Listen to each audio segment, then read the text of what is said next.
लग्न म्हणजे सोहळा, लग्न म्हणजे जिव्हाळा, लग्न म्हणजे सुंदर क्षण, हवा हवासा वाटणारा, पण आयुष्यात दुर्मिळच येणारा. लग्न म्हणजे जबाबदारी, तेव्हाच येते प्रेमाची प्रचिती. लग्न म्हणजे कविता, जी कधीच संपू नये अशी वाटते, आणि खरं म्हणजे तीच आयुष्यभरासाठी असते. लग्न म्हणजे बंदिश, जी अनेक रागातून फिरते, जी नेहमीच शेवटच्या श्वासापर्यंत बनलेली असते. लग्न म्हणजे सोहळा, लग्न म्हणजे जिव्हाळा, लग्न म्हणजे अशी आठवण की जिच्यासाठी धडपडतो प्रत्येक जण. श्री स्वामी समर्थ मैत्रिणींनो, आजच्या व्हिडिओमध्ये तुमचे स्वागत आहे. आणि आम्ही शिवलेले बोटनेक ब्लाऊज तुम्हाला दाखवत आहे. खूप छान पद्धतीने हे ब्लाऊज शिवतात आणि बोटनेक ब्लाऊज फिटिंगला सुद्धा खूप छान बसतात. आता याला बॅकमध्ये हुक आहेत बघा. आणि आमच्या इथे पाण्याच्या टोक्या सगळ्या धुवायला काढलेल्या आहेत. खालच्या एक टोक्या आणि वरच्या 3 टोक्या आहेत. तर एकाच कुटुंबातील 3 व्यक्ती आहेत, ती धुत आहेत. आणि मी चाललेले आहे आता इचलकरंजीला. आणि आज माझी मैत्रीण म्हणजे माझी जी क्लासमेट आहे ती पण आज चाललेली आहे इचलकरंजीला. ती पण कागलमध्येच राहते. हे पहा, ती आहे आणि तिची मुलगी आहे. आणि मला तिने रस्त्याने येताना बघितलेलं होतं, त्यामुळे तिला माहिती होतं मी पण येणार आहे ते.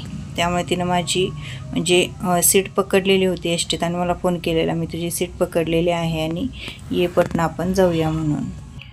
आणि तुम्हाला माहिती होतं की भाच्याचं लग्न झालेलं आहे आणि वावर जत्रा गेलेली आहे.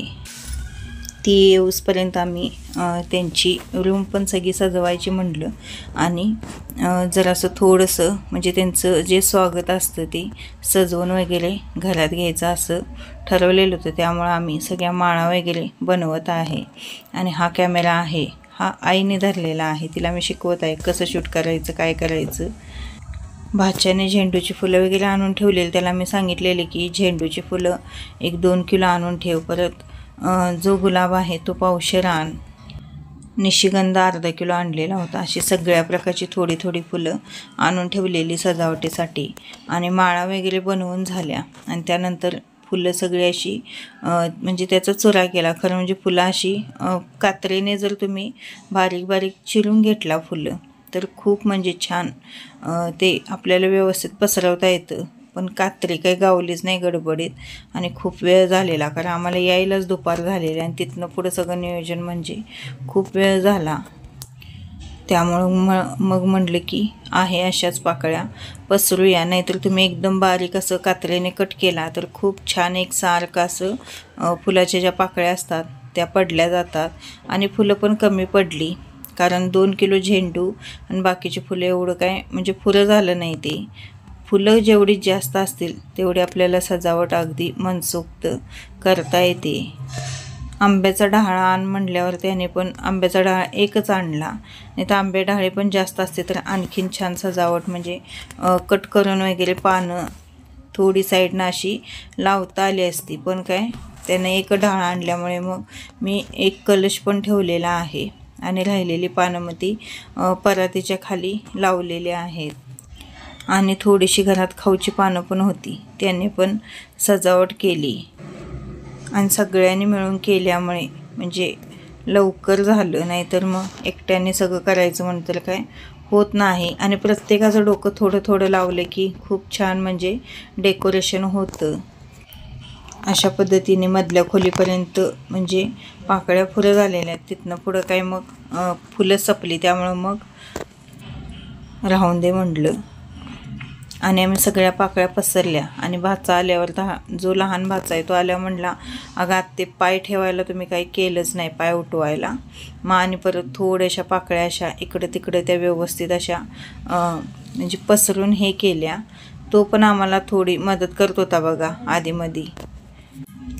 हे असं ते तसं असं तो सांगत होता, म्हणजे त्याला पण सजावटीमध्ये थोडा रस आहे. आणि आता मी राहिलेल्या दारामध्ये थोडीशी रांगोळीसुद्धा काढणार. थोडीशी रांगोळीने पण सजावट करायची. सकाळी निघलेलो मी 10:30 वाजता. 10:30 वाजता स्वयंपाक वगैरे सगळं आवरलं, कारण आज पाणी आमच्यात 7ला म्हणजे जाणार होतं. टॉक्या धुवायला सकाळी 7ला येणार होते, त्यामुळे 7 वाजेपर्यंत तिघांच्या आंघोळ्या, कपडे, जेवण सगळं आवरायचं होतं मला. तर सगळं मी जवळजवळ 10:30पर्यंत माझं सगळं आवरलं.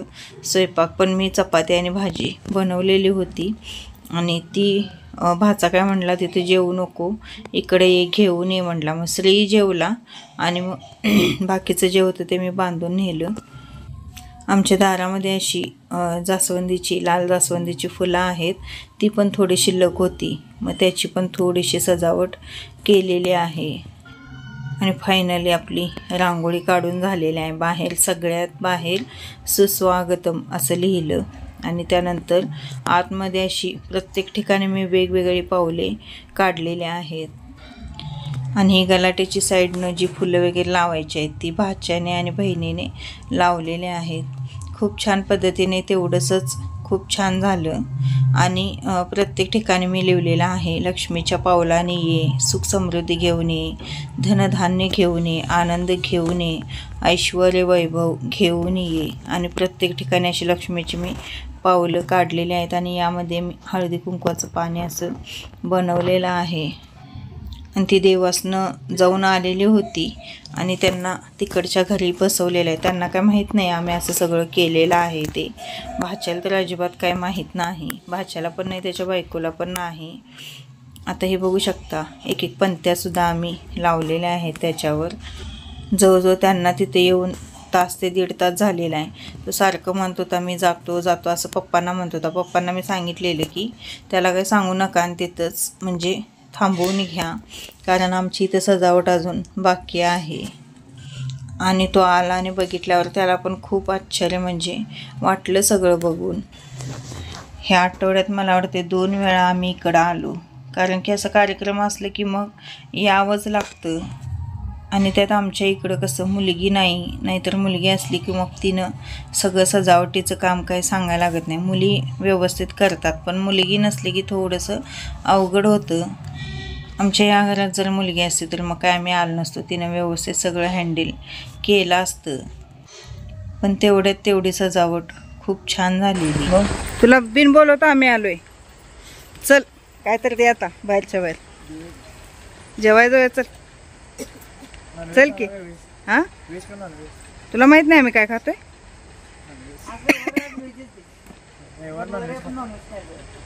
व्हेज दे, कायच नाही आल, बोलवाय नाही सा दोघांनी आम्हाला. चला घेऊन चला.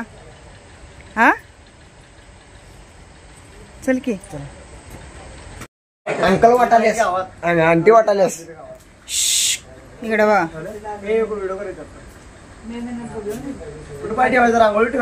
नाही नाही रांगोळी ठेवायचं नाही, साईडला ठेवायचं. वाचत वाचत यायचं लिहिलेलं.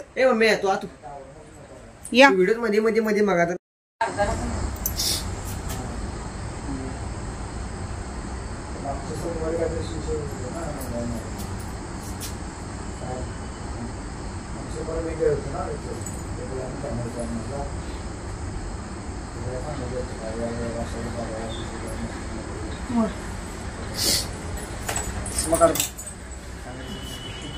पण बाहेर ना तिकडनं काढशील का व्हिडिओ? चालेल बरोबर. एक मिनिट थांबा, 2 मिनिट.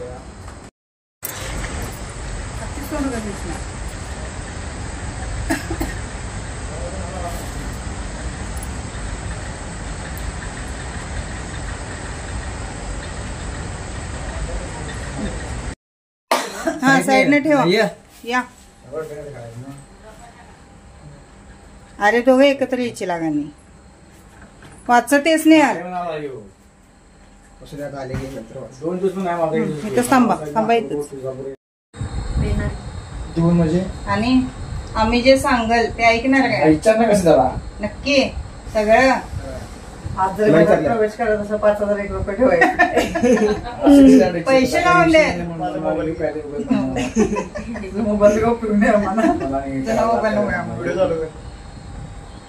चालते. विषय कानावर वहिनी खालनं पण करा व्यवस्थित. कायच नाही विषय. तुला मला मोबाईल देतो. खाली व्हिडिओ मला काय नाही तिला थांब नको थांब. साईडला वा. ह्याच्यात पाय ठेवायचे. असं खाली तरी की पायावर. असं दर साडी पडेल बघ. हो हो बस कर. दर ग तू कर. हात दे. नको ते थांब थांब ते. ठेव उजवा पाय. अगं तिकडे ठेवशील का नाही? तिकडे ठेवते जरा पाय. आता येऊ पाय ठेवायच्यावर. माणूस जास्त आहे कमी असत नाही. तू बाहेर आता उठव तिथे. पहिला उजवाच टाकायचं. हा तिथं टाक डावा. टाक उजवा. इथं थांबू काय? जा की तू पण. हा इथं सांभा. आम्हाला फोन करत नाही सा. थांब थांब 1 मिनिट थांब. हा आम्हाला फोन का करत नाही सा? फोन करणार का नाही रे? कवा कवा स्नेहल तू करणार का नाही? फोन करायचा आम्हाला. मुलगी माझ्या मुलग्याला देणार का नाही? पुण्या देणार काय? बघ आज म्हंटलाय तर घरात घेणार नाही. किती दिवसात फोन करणार?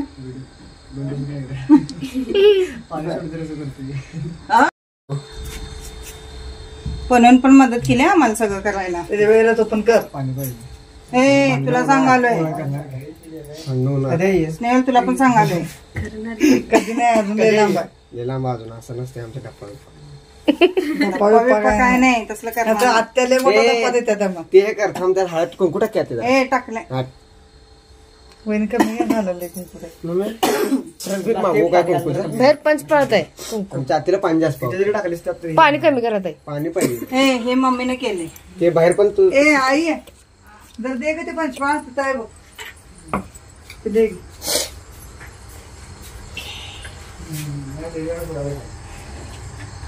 सुंदर घे. उठल तेवढं उठल कर. नाही दोन्ही हात. कशावर उठणार आहे? दोन्ही हात तिथं घेऊन नसेल की तसं ग. असंच असंच ठेव त्या जरा भिजू. दोन्ही एकदम असं उठव की. हा ओके चला देवाच्या पाया पडा. मेसेज करायला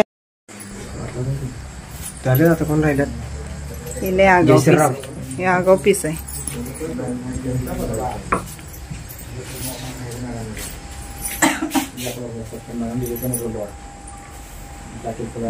माणसं 122 नाही.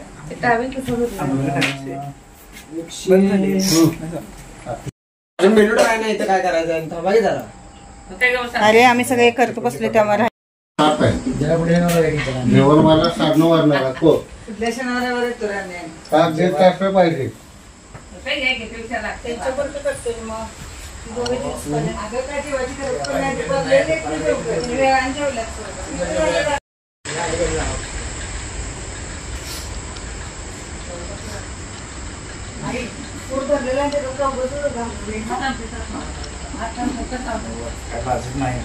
असं करायचं तो कधी आम्ही काही जेवाय नाही.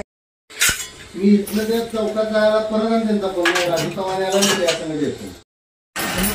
चला मैत्रिणी भेटूया. ह्या खडूस पासून माझी सुटका झालेली आहे. मी खडूस आहे. होय आमच्या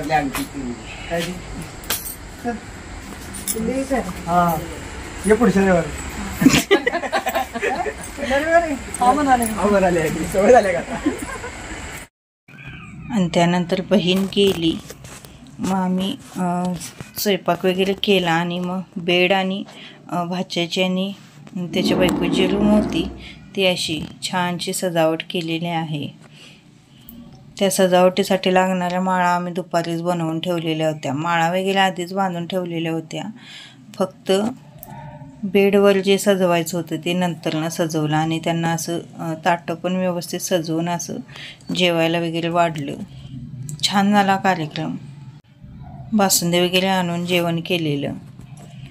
कोणत्या तरी कारणाने सगळेजण एकत्र येतात, नाही तर मग प्रत्येकजण आपापल्या व्यापामध्ये असतोच. आता मी पण सकाळी लवकर जाणार आहे श्रीला शाळेत घालवायला, पण त्या दिवशी श्रीला शाळेत घालवायचं काय झालंच नाही, कारण झोपायला वेळ झाला, परत सकाळी उठायलासुद्धा वेळ झाला. अशा पद्धतीने रूम सजवलेले आहे. त्याचं नाव प्रथमेश आहे आणि तिचं स्नेहल आहे, त्यामुळं आम्ही असं बदाम फुलाने काढून त्यामध्ये P आणि S असं लिहिलं.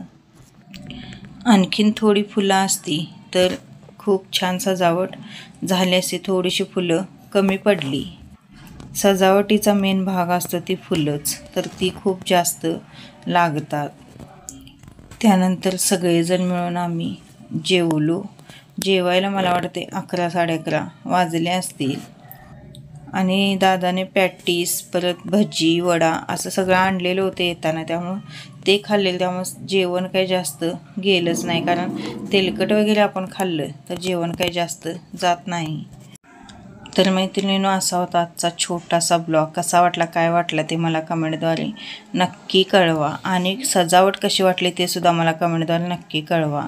व्हिडिओ शेवटपर्यंत बघितल्याबद्दल सगळ्यांचे मनापासून खूप खूप धन्यवाद.